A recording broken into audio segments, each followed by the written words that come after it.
Often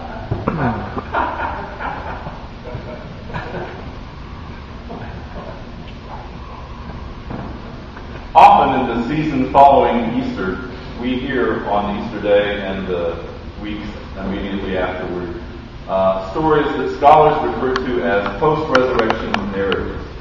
Think back to Easter Day. The most commonly read gospel on Easter Day is the John account, where John has Mary Magdalene coming to the tomb. She sees the tomb open. She sees two young men dressed in white who say to her that Jesus is not there, but he is alive. And she, of course, is filled with consternation and anxiety, thinking that the body has been stolen from the tomb. She turns to look for some help. She runs into a man she does not recognize. She thinks he's the gardener. She begins a conversation with him. It's Jesus, but of course, she doesn't recognize him until he calls her by name. And then suddenly it dawns on her that it is Jesus. Or think of the story of Emmaus, which happens on that first Easter evening, which is often read 2 or 3 weeks into the Easter season, when two men who live together in Bethany down the road from Jerusalem have been in Jerusalem all during the weekend. They are followers of Jesus. They are one of the 70 disciples, and they have been there to see their master and teacher crucified, and they have gone back to the city that morning because they've heard rumors that the tomb has been burgled and that there are women who went to the tomb and said that he was raised from the dead. But, you know, in society in those days, especially in Israeli society, women didn't have a voice in court. So, who do you trust? There was all kinds of anxiety. So they hurried back to the city to find out what they could from the other apostles. And they're downcast as they make their way home, no doubt talking about what they're going to have for dinner.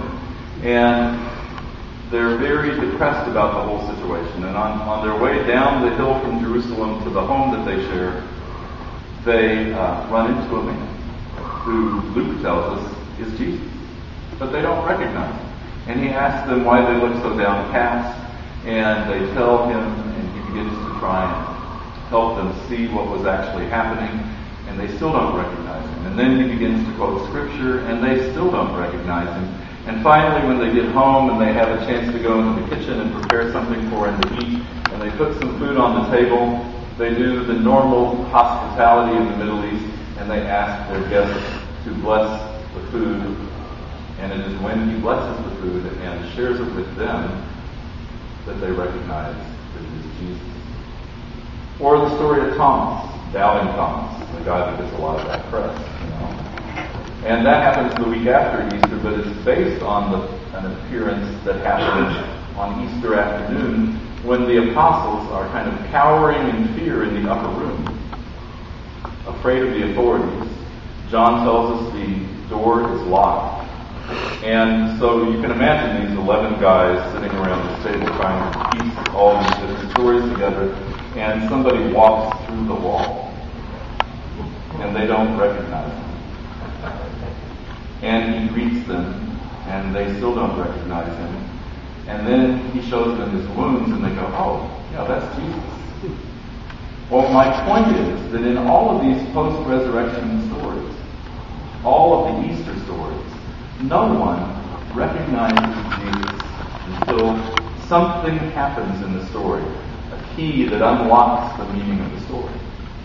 We tend to gloss over that key when we're reading these stories, so we simply read the stories as, oh, this is proof that he was raised from the dead. But I think those keys, those things that unlock the story, the moment when they finally recognize that it is Jesus, that's really where the meaning of each one of those post-resurrection stories happens. Now, the story of the raising of Lazarus is not a post-resurrection story, but there's a similar thing that happens in this story, because when Jesus gets to the tomb, he says two different things to two different people. And we tend to focus on the first thing he says, and we ignore the second. And I'd like to look at both of those tonight.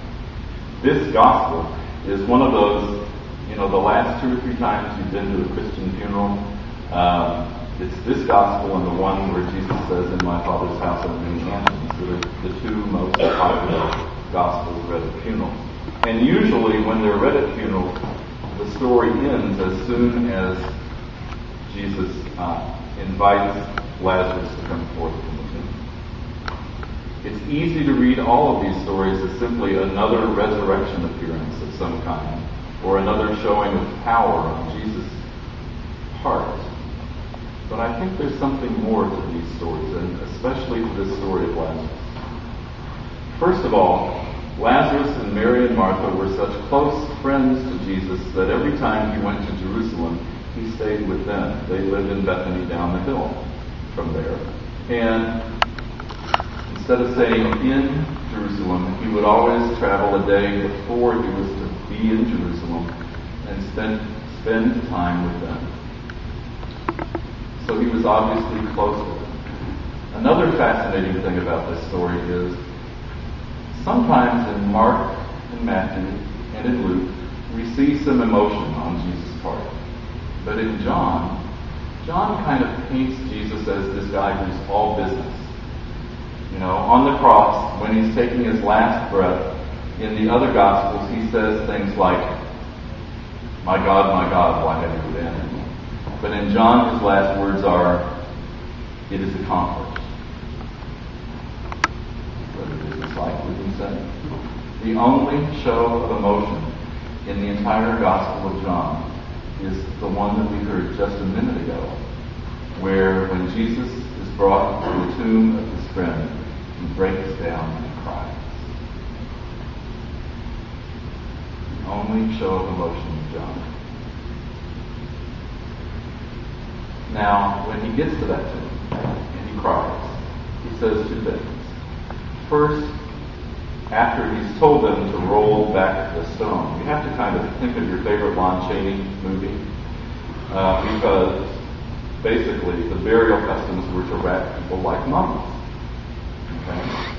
And so Lazarus is inside this cave on a shelf, wrapped in cloths, burial cloths, and perfumed to kind of keep the stench down. But you see what happens. We've heard the story. He tells them to roll away the stone. The sister says, wait, he'll stink. He's been dead for a few days. This is going to be a mess. And Jesus says, that's right, roll away the stone. And when it's rolled away, he goes to the opening of the tomb, and he says a few words. Lazarus, come out. Lazarus, come out. Now, if you know anything about symbolism, you know that tombs in Scripture are not just places where bodies are buried. Tombs are also symbols for those traps that we set for ourselves. We don't set them ourselves all the time. We prepare tombs for ourselves. Other people prepare tombs for us. Jesus says, Lazarus, come out, as he stands in front of an open tomb. And it makes me think of the tombs that all of us find ourselves in from time to time in our lives. I know I've found myself in some tombs made by my own ambitions, or festering resentments, or broken relationships, or anxieties, or fears.